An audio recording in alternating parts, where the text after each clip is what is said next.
Hey, good morning, guys. Just wanted to touch on a story I found a long time ago, and I've done a couple videos. Well, actually, just one. This will be my second on the great story of Dr. Royal Raymond Rife. Um, you're looking at an image of him, and one of his great discoveries or instruments that he invented was the microscope that you're seeing alongside of him. He, with this microscope, was able to, he discovered he could see living viruses, and he could see how they reacted to his research. Um, what he discovered was that there was a frequency that could destroy these viruses. A lot like something like this.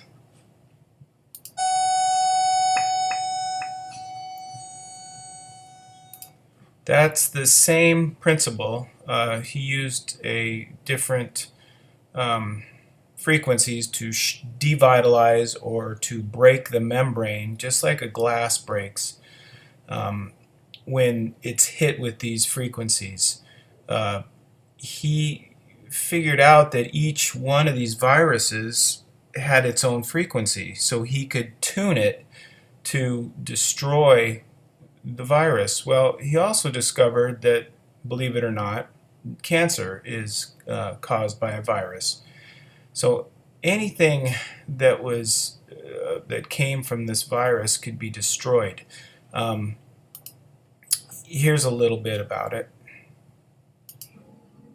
So he conceived of the idea of putting the organisms into an oscillating electromagnetic field and causing them to oscillate similar to the way a glass oscillates when it's hit with an appropriate audio tone.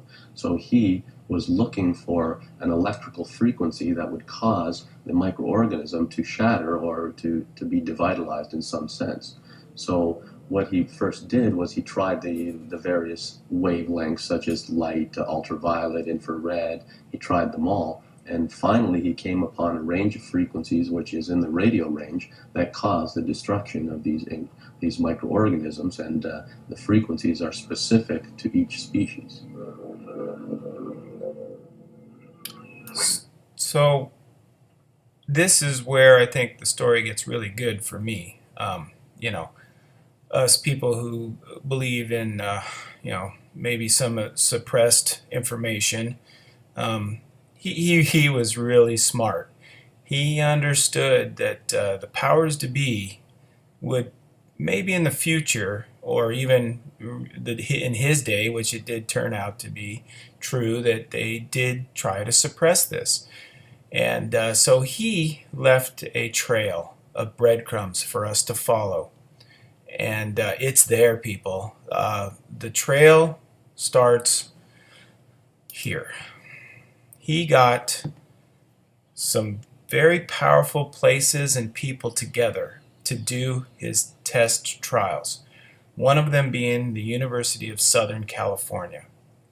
It's all documented there, people. All we have to do is go look. The other one is here with a beautiful lady, Ellen Scripps, in La Jolla. I think everybody's heard of these two very prestigious institutions. The Scripps Institute is by far one of the best research centers on many fronts. The University of Southern California, I don't really need to say much more. Well, he went to these places and he got them to document it. So I'm going to show you a little bit about that story. So, as I say, the results we've had have been very encouraging. We had a clinic at 32 in La Jolla, Dr. Novak Johnson, a friend of mine, that worked in Los Angeles. Well, he was one of the big brands of the Pacific Mutual Life Insurance Company, and one of millionaires. Incidentally, he was a medical politician, and he had the big lips. He could kind of show these boys shape a little bit. So, we had this clinic.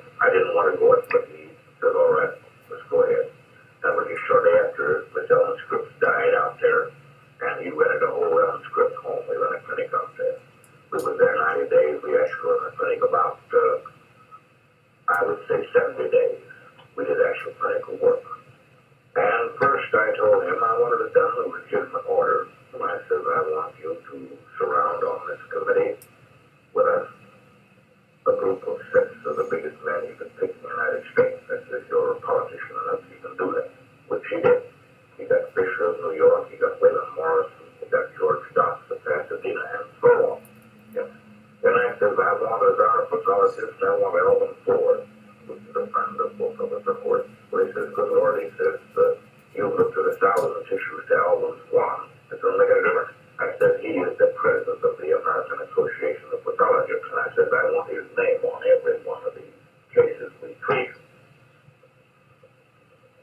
Now I said, I want you to organize a special medical research committee under a bona fide university, which we did under the University of Southern California, Dr. John. Well, he carried a weight there too. Anyway, we did it. We were in the clinic. We got through. We did all the reports, photographs, before and after, this, that, and the other.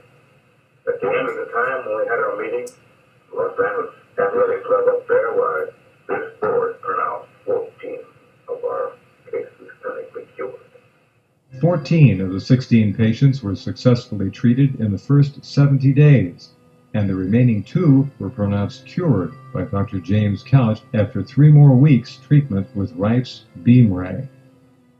Dr. Couch describes his impressions. When I was told about this Dr. Rife and how he had a machine out at the Scripps Institute, I went out to see about it and became very much interested in seeing the cases which he had. And the thing that brought me into it more quickly than anything was a man who had a cancer in the stomach. This was a man who staggered into a table just on the vast end of cancer. He was a bag of bones. And as he lay on the bed, Dr. Rife, Dr. Milbank Johnson said, just feel that man's stomach, doctor. So I put my hand on his stomach, which was one solid, hard mass, about just what I could cover with my hand. And it was absolutely solid. And I thought, well, nothing can be done for that. However, they gave him a treatment of the Rife frequencies, and in the course of time, to my astonishment, he completely recovered.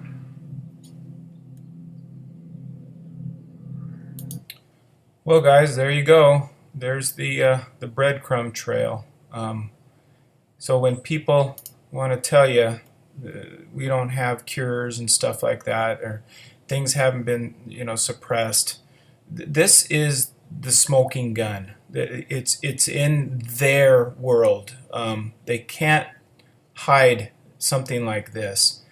So I will leave all the information and below this video, and it's there for us to find, and it's in plain sight.